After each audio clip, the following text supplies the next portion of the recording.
So what a day it was. The sun of Africa burning off whatever mist there was. Beautiful sights. Finally, time to go real racing, Dakar style. Everybody absolutely delighted to be right here. Well, some had a worse time of it than others. The leader, Rachidia, had cable problems, I can tell you.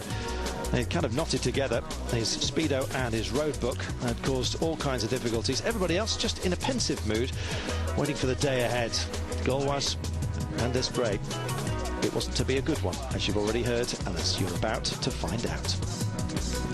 Thumbs up from Coma. Looks so calm and collected.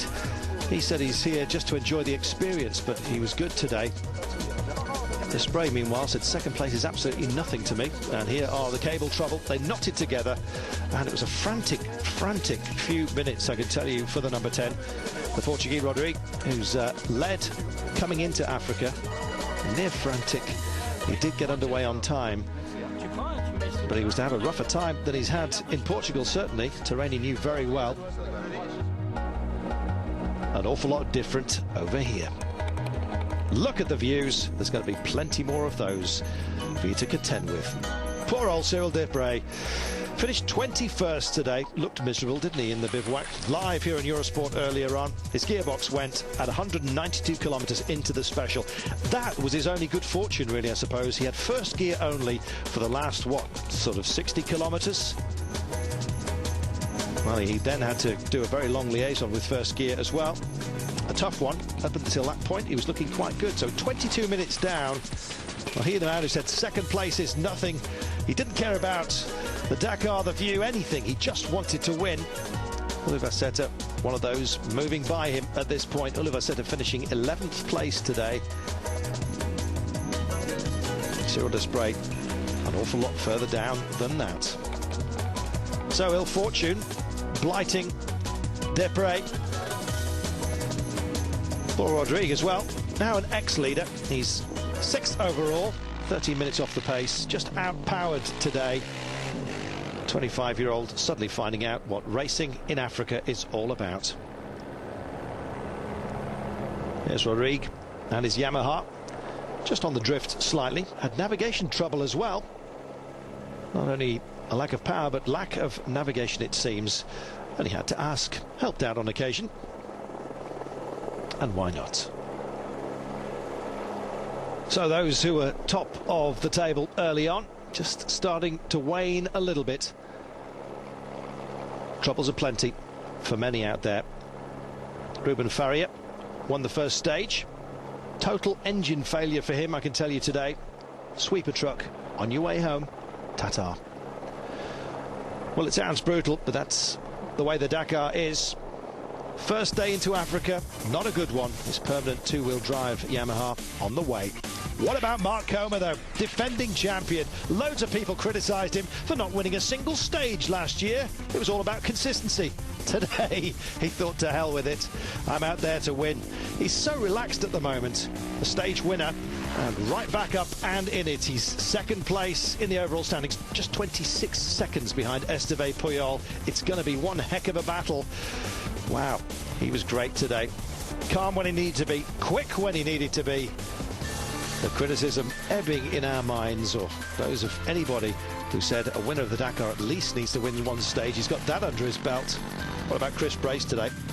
Chris Brace, oil problems on stage 2, started late, and as a result, he was motoring through the field. 40 riders just eaten up in as many minutes. Bang, bang, bang. Thank you very much. Best at control point 1. Finished second today. He was 18th overall at the start of the day. He's now in 5th position. So the caution and his oil troubles behind him. He's gunning for it. Super job as well for Esteban Puyol. Quality will out. Third today. He leads overall, and the quiet favourite had a bit of a loud day. Super job for the number 4. So it wasn't all doom and gloom for the Gaulois outfit. Nice to see Esteban Puyol doing what we suspect he will do for most of this rally. It was fast today.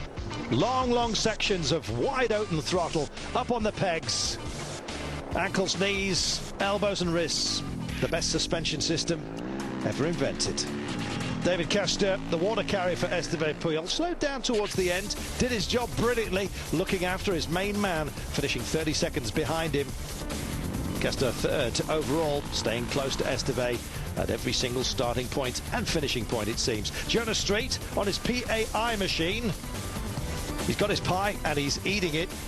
Super job, fifth today, 6th overall. He was 7th, moves up a spot. 8 KTMs in the top 10, 1 PAI and 1 Honda. Underneath, Oliver Seta, who finished 11th today. Alain Duclos, 35 years of age, from Mali. Remember we said about that suspension system, being your knees, etc. He's got new knees, had surgery, and it's given him a new lease of life to the 35-year-old. Finished 6th today, he's 7th overall.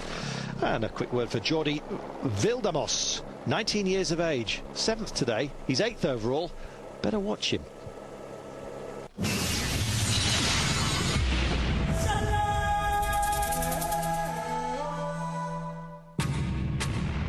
And so this is how they finished, with Mark Comer out front ahead of Chris Blaise. Esteban Pujol in 3rd. Mick Extons, incidentally, lead Brit once again, 34th today, losing another 34 minutes.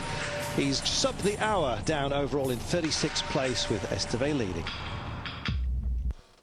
Well, Mark Comer saying I'm very happy with the first special stage in Morocco, where navigation was important. I found a good pace. It was a really dangerous special because the tracks were really washed out. Because of the rain which hit Morocco last year, it was really difficult, especially at the end. It's just the beginning of the rally, but of course it's better to start well than start badly, and that's what I've done. Esteban Pujol saying for the first 60 or 70 kilometres the navigation was difficult, and really had to pay attention to the road book. There was much information there, and if you missed just one little bit of it, you were going to get lost. Anyway, even if I lost some time at the beginning, afterwards I managed to keep a good pace, and it was not bad for the first difficult day in Africa. Tomorrow it's going to be more difficult, that's for sure. How do I feel? Well, so, he says. Happy that I managed to reach the finish line, even if I still have to reach the bivouac. I'm still in the battle. Not going home just because I suffered mechanical failure. This is a mechanical sport. I know that I've got the kind of problems, even if it happens rarely, that I can solve. If I take care of my bike, I can still get back in this race. That's the spirit, mate.